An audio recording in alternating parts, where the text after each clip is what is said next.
meningkatkan kualitas layanan sekolah terus saya lakukan bersama seluruh warga sekolah. Karena setiap murid berhak memiliki kompetensi dan karakter yang diperlukan untuk masa depan mereka. Saya yakin kepala sekolah lainnya juga terus melakukan hal ini untuk mewujudkan sekolah yang dicita-citakan. Untuk mencapai tujuan tersebut, berbagai program, alat bantu, platform, dan inisiatif Merdeka Belajar telah tersedia untuk membantu kita menerapkan kerangka berpikir dalam meningkatkan layanan. Selain itu, ada beberapa aksi yang dapat kita terapkan, mulai dari melakukan identifikasi, refleksi fokus peningkatan layanan, benahi layanan melalui perencanaan dan penganggaran, serta membenahi melalui implementasi yang terus dimonitor dan dievaluasi. Seperti apa langkah-langkahnya? Ada 8 aksi yang bisa dilakukan.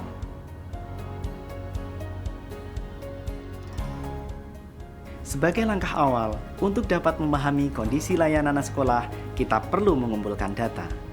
Kita bisa memulainya dengan mengikuti asesmen nasional, agar sekolah memiliki sumber data utama dalam rapor pendidikan. Asesmen nasional perlu diisi dengan jujur, supaya potret kondisi layanan lebih akurat, sehingga kementerian dan pemerintah daerah juga dapat mendampingi sekolah dengan lebih baik. Tidak hanya melalui asesmen nasional, kita juga bisa mengumpulkan data melalui hasil refleksi rekan guru, umpan balik orang tua murid, observasi kelas dan lingkungan belajar, atau bentuk data lainnya. Bapak Ibu, data yang terkumpul ini dapat dimaknai bersama warga sekolah termasuk pengawas untuk memahami apa saja hal-hal yang sudah baik dan yang perlu ditingkatkan.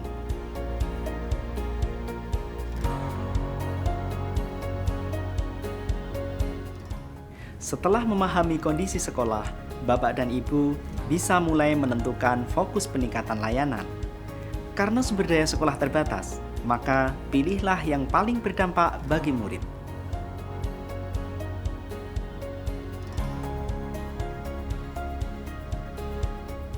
Kemudian, sekolah bisa melakukan perencanaan dan penganggaran dengan lebih detail, mulai dari menyusun perencanaan pembelajaran dengan menggunakan kurikulum Merdeka.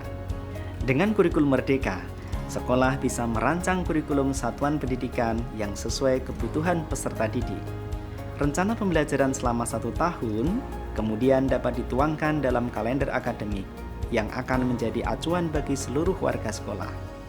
Selain itu, kita perlu memetakan kebutuhan peningkatan kompetensi pendidik dan tenaga kependidikan, agar seluruh tim kita juga dapat bertumbuh dan berkembang, sehingga dapat menjalankan rencana peningkatan layanan seperti yang sudah direncanakan.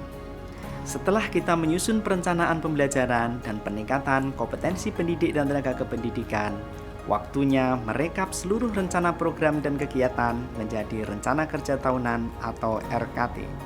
Untuk rencana yang membutuhkan biaya dapat dianggarkan dalam rencana kegiatan dan anggaran sekolah atau RKAS.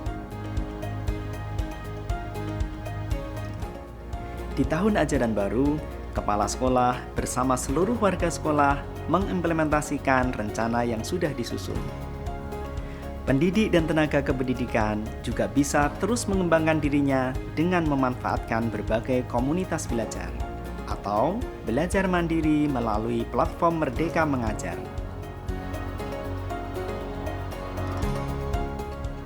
Bapak Ibu, setelah kita menerapkan berbagai program dan kegiatan, kita perlu melakukan monitoring dan evaluasi secara berkala bersama warga sekolah untuk memastikan adanya peningkatan layanan. Kita juga perlu berhenti sejenak untuk melakukan refleksi dan mengambil pembelajaran, melihat kembali apakah strategi yang dilakukan sudah efektif untuk mencapai tujuan. Jika Bapak dan Ibu merasa ada strategi yang perlu disesuaikan atau bahkan diubah, Bapak Ibu bisa segera melakukannya. Perubahan dan penyesuaian dalam perencanaan adalah hal yang wajar. Jadi, jangan khawatir ya Bapak Ibu.